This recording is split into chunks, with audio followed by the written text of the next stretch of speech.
Assalamu alaikum warahmatullah. My name is Anzar Ashud and welcome back to my channel Film by HR. Today is my first podcast show on my channel. मैंने Instagram के ऊपर, Snapchat के ऊपर topic से related polling करवाई तो लोगों को लगा कि सबसे पहले ये वाला टॉपिक होना चाहिए, तो दैट्स वाई ये टॉपिक सेलेक्ट किया। इसमें कोई गेस्ट नहीं आ सकता क्योंकि मैं अपने सेल्फ को ज़्यादा बेहतर जानता हूँ, तो ज़्यादा बेहतर आपके सवालों के जवाब दे सकूँगा। तो शुरू करते हैं थोड़ा स्वैग से।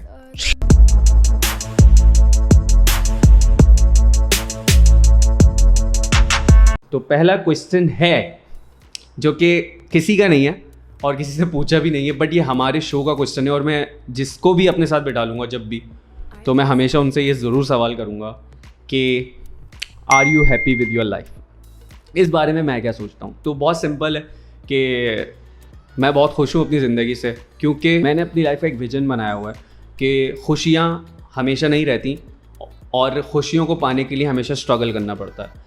और जब आप अपनी लाइफ में स्ट्रगल करने की एक्सेप्टेंस ले आते हैं तो आप अपनी ज़िंदगी से कभी नाराज़ नहीं होते और हर चीज़ आपके लिए एक नया चैलेंज होता है और आप उस चैलेंज को कंप्लीट करने के लिए जान लगाते हो और बाकी सारी चीज़ें आपके लिए खाक सी लगने लग जाती हैं। Okay, the first question is what was your first impression of your partner. Basically मेरी रिलेशनशिप की ना स्टोरी बहुत बड़ी है। अच्छा, ये क्वेश्चन जिसने किया ना, तू सब जानना चाहता है, तू सब जानना चाहता है क्या हुआ है, लेकिन मेरी रिलेशनशिप की स्टोरी बहुत बड़ी है और बहुत ही ज़्यादा ड्रामेटिक है, तो मैं फिर कभी पूरी स्टोरी बताऊंगा। लेकिन जब मैंने अपने पार्टनर को फर्स्ट टाइम देखा था तो लिटरली मेरे इंप्रेशंस बहुत वाव थे और मैंने अपने लिए कभी नहीं सोचा था कि इतना खूबसूरत इंसान मेरे साथ जुड़ेगा। So she is so pretty and और क्या कह सकता हूँ इस बारे में। Are you happy with the intimacy you share.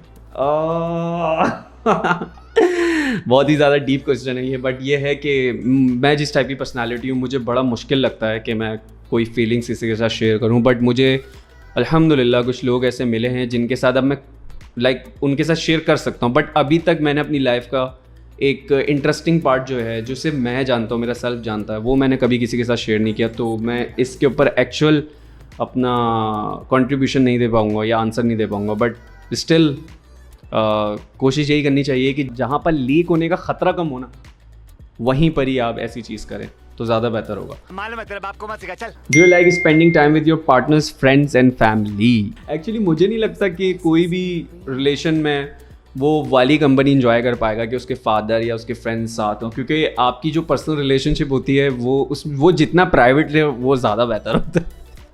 एक कमिटमेंट रिलेशनशिप में आई थिंक आपका अकेले रहना उसके साथ ज़्यादा बेहतर है, तो मेरी कोशिश यही रहती है कि जितना अवॉइड किया जाए उतना बेहतर है।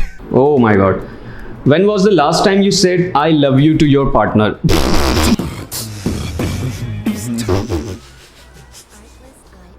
एक्चुअली इसके अंदर से मैं आंसर इसलिए नहीं करूँगा क्योंकि मेरी पार्टनर ने भी मुझे कभी आई लव यू नहीं बोला, इसलिए मैंने भी उसको कभी नहीं बोला। अब इसका मतलब ये नहीं है कि हम एक दूसरे से प्यार नहीं करते, बट ये है कि मैंने कभी नहीं बोला उनको और ना ही उन्होंने मुझे बोला।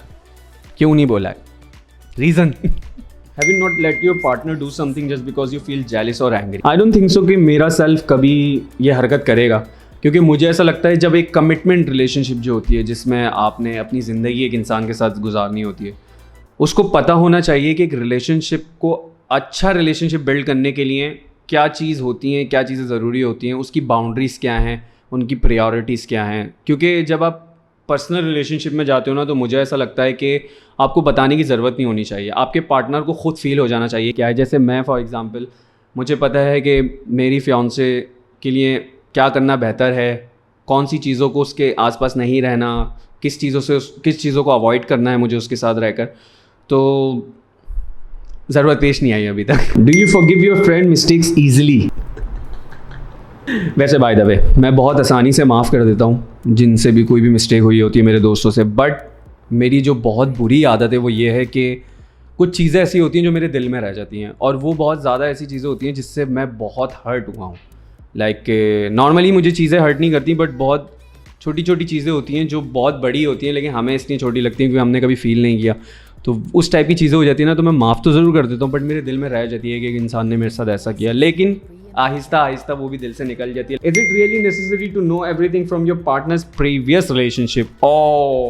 ये एक ऐसा टॉपिक है जिसके ऊपर एक बहुत लंबी डिबेट हो सकती है, बट मैं कोशिश करूंगा कि कभी हम इस टॉपिक को सेलेक्ट भी करें, और मुझे लगता है ये ज़रूरी भी है, क्योंकि आजकल की रिलेशनशिप में सबसे बड़ा जो प्रॉब्लम आ रहा है वो यही आ रहा है, क्योंकि हम लोग बहुत फास्ट हैं, हम लोग की रिलेशनशिप्स बहुत तेज़ी से बिल्ड होती हैं और बहुत जल्दी हम बाउंड्रीज़ को क्रॉस कर लेते हैं। तो मुझे ऐसा लगता है कि जब आप एक कमिटमेंट रिलेशनशिप की तरफ जा रहे हो, जहाँ पर आपने शादी करनी है एक इंसान के साथ, तो आप कभी भी अपना पास्ट उसके साथ मत छुपाओ, क्योंकि जब आप उसको सच बताओगे तो एक रिलेशनशिप की स्टार्ट एक सच से होगी, क्योंकि जिस रिश्ते की शुरुआत सच से हो तो वो ज़्यादा बेहतर है, क्योंकि झूठ की शुरुआत हमेशा ख़तरनाक होती है और एट दी एंड उसके रिजल्ट बहुत बुरे आते हैं। तो your biggest mistake you wanna fix?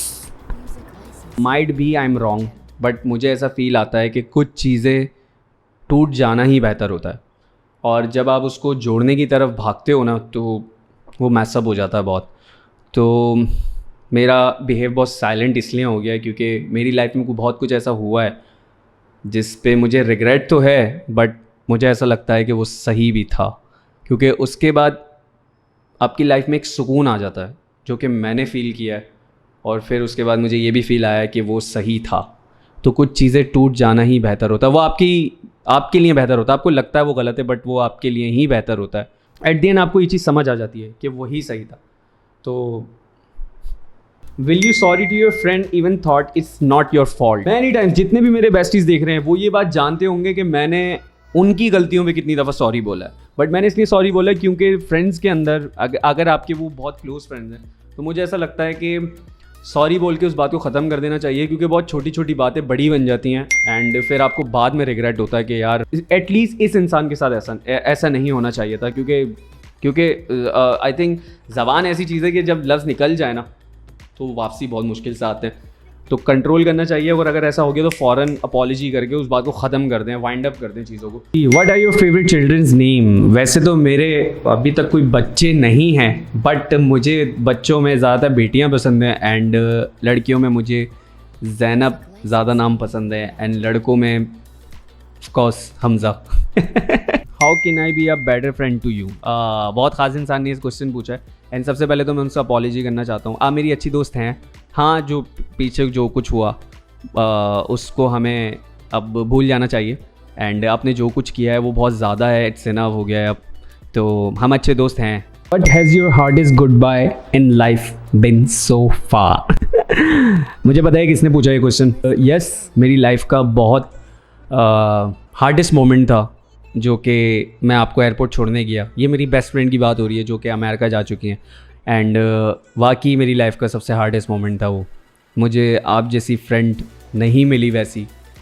So when the last time you felt inspired to create something? Yes, एक टॉपिक जिसके ऊपर हमने बात की थी जो हैरेसमेंट से रिलेटेड थी, वो मैंने इंस्टाग्राम के ऊपर डाली थी, तो उस पर मुझे बहुत प्यार मिला था और सब लोगों ने उसको शेयर किया था, और बहुत सारे लोगों ने मुझे अप्रिशिएट भी किया था कि यार स्टिल कोई है जो इस टाइप पे बात करता है, तो मुझे बहुत प्राउड है। Have you ever experience a friendship breakup? What did it teach you? Yes, बहुत दुख होता है। You ever consider being in a long distance relationship?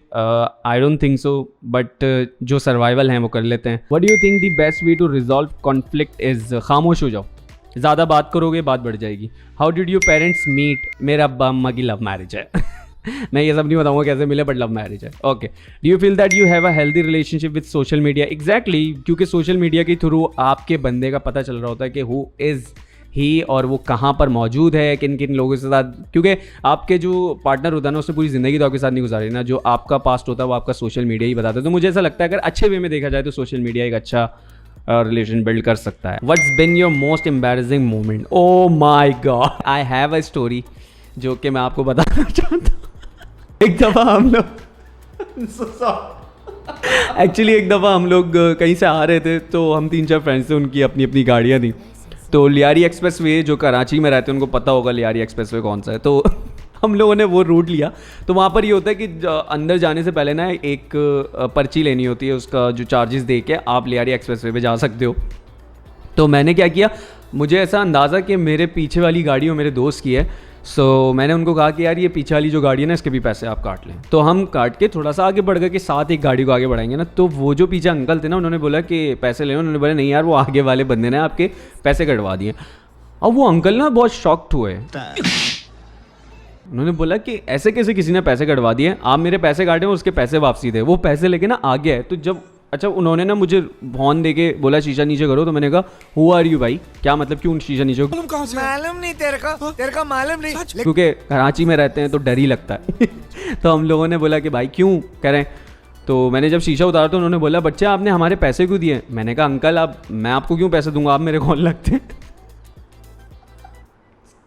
Uncle बोले वो बोल रहे उस बच्चे ने पैसे कटवा दिए। मैंने कहा oh shit, I am so sorry uncle, मुझे ऐसा लगा मेरे पीछे दोस्त हैं क्योंकि हम सब साथ आ रहे हैं। तो वो अंकल निकल गए, उनके साथ एक फैमिली बैठी हुई थी। तो जो कंक्लूजन है ना स्टोरी का वो सबसे मज़ेदार है। मेरे दोस्त ने बोला कि शुक्र मना इस अंकल की कोई जवान बेटी पीछे नहीं बैठी हुई थी, और इन केस अगर बेटी ना हो उसकी बीवी जवान होती तो सोच अंकल का शक किस लेवल पे जाता।